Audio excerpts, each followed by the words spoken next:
मैं हूं अंकित कुमार, अब देख रहे हैं न्यूज़ 4 नेशन। अभी हम मौजूद हैं पूर्णिया के चुनापुर घाट पर। मेरे पीछे जो यह भीड़ है, यह भीड़ भगवान विष्णु के छठे अवतार भगवान परशुराम की आज जयंती है, जिसको लेकर आज शोभा यात्रा यहाँ से निकाली जानी है। यह शोभा यात्रा तकरीबन यहाँ से 2 बजे निकलेगी और देवी चौक होते हुए रंगभूमि मैदान की ओर जाएंगी और पूरी तैयारियां पूरी कर ली गई हैं। प्रशासन भी मुस्तैद है काफी, और हमारे साथ इस पे खास बातचीत करने के लिए यहाँ के परशुराम शोभा यात्रा में आए हैं। भगवान विष्णु के छठे अवतार परशुराम जी का आज जयंती है और हम लोग यहाँ हजारों हजार के तादाद में चुनापुर घाट पर जो शिव मंदिर है वहाँ से हम लोगों का यात्रा प्रारंभ होगा, जो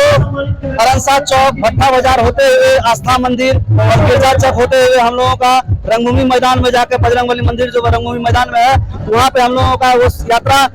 समाप्त होगा।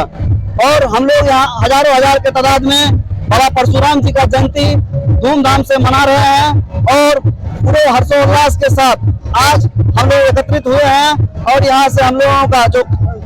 शोभा यात्रा है यहाँ से हम लोगों का प्रारंभ होने जा रहा है। और देख सकते हैं आप कि कितने की संख्या आप लोग देख सकते हैं कि यहाँ हजारों हजार की संख्या में लोग यहाँ उपस्थित हुए हैं। अच्छा,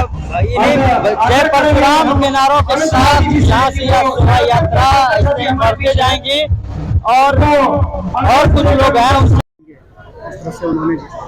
मैं जरा पीछे से जाना चाहता हूँ, आपने पहले इसी परंपरा नहीं देखी होगी। बहुत कम जयंतियां इस समाज के तरफ से निकाली जा रही थी। आज के दौर में कुछ ऐसा चल गया कि जो कुछ भी बुरा समाज के साथ हो रहा है उसके लिए ब्राह्मणवाद को दोषी ठहरा दिया जा रहा है, जबकि ब्राह्मणवाद वो व्यवस्था थी जिसमें कहा गया था सेवा शूद्र से जाए थे, service reserve for a caste, 100% आरक्षण देने वाली व्यवस्था, बनिनांग वैश्य जाए तो business reserve for a caste, ये वो व्यवस्था थी जिसने 100% आरक्षण दिया था और समाज को शिक्षित करने का बीड़ा उठाया था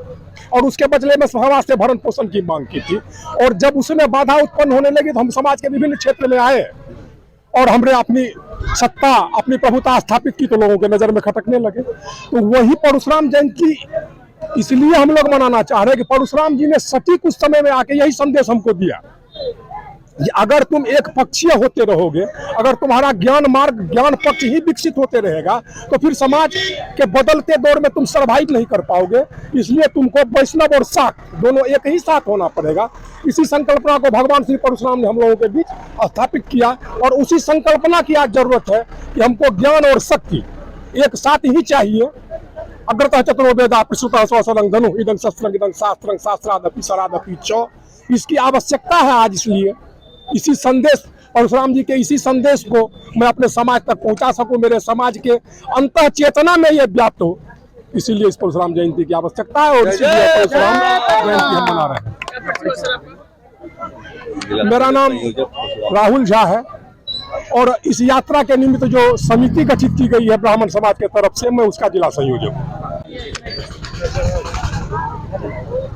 पिछले कई वर्षों से यहाँ परशुराम जयंती मनाई जाती है, शोभा यात्रा, इस बार क्या खास हो रहा है? देखिए, यहाँ 2019 से जो है यह शोभा यात्रा निकल रही है और जैसा कि हमारे जिला संयोजक जो हैं आज की इसी शोभा यात्रा समिति के श्री राहुल झा जी, तो इन्होंने तो बताया कि आखिर क्या है इसका मूल उद्देश्य, मकसद क्या है और शस्त्र और शास्त्र दोनों की क्या भूमिका है। और ब्राह्मण समाज जो है अपना या जो भी समाज है उन सब का जो सेक्टर वाइज इन्होंने कहा कि जैसे सर्विस सेक्टर है, व्यवसायी सेक्टर है, वो सब क्या है, इन सब चीजों को करना, कैसे करना, तो इन पर ये विद्वान है, इनकी इस पर मुझे लगता है पीएचडी है, वेद के और रामायण के और महाभारत के परम ज्ञाता हैं राहुल झा जी, ये बताएंगे। हम लोग एक सामाजिक कार्यकर्ता के रूप में इस बात को महसूस करते हैं कि हमारी जो सनातन संस्कृति है, यह जो हमारा महान सनातन राष्ट्र है, और हमको गौरव है, हम भाग्यशाली हैं, आप भाग्यशाली हैं कि इस धरा भूमि की माँ भारती की संतान है। यह हमारा भाग्य सर, और यही एक चेतना है जिसको जगाने की जरूरत है। और न सिर्फ भारत बल्कि पूरे विश्व में यह चीज जो है अगर विश्व को कोई संरक्षित कर सकता है, चाहे वो आतंकवाद की समस्या हो, भुखमरी की समस्या है, रोजगार की समस्या है, तो एकमात्र सनातन राष्ट्र है हमारा। इसीलिए आज देखिए देश के यशस्वी प्रधानमंत्री के नेतृत्व में जो भारत बन रहा है, विकसित राष्ट्र बन रहा है, समय आएगा पूरा विश्व को फिर से नव चेतना, नव ऊर्जा का संचार यही सनातन राष्ट्र हमारा महान भारत करेगा।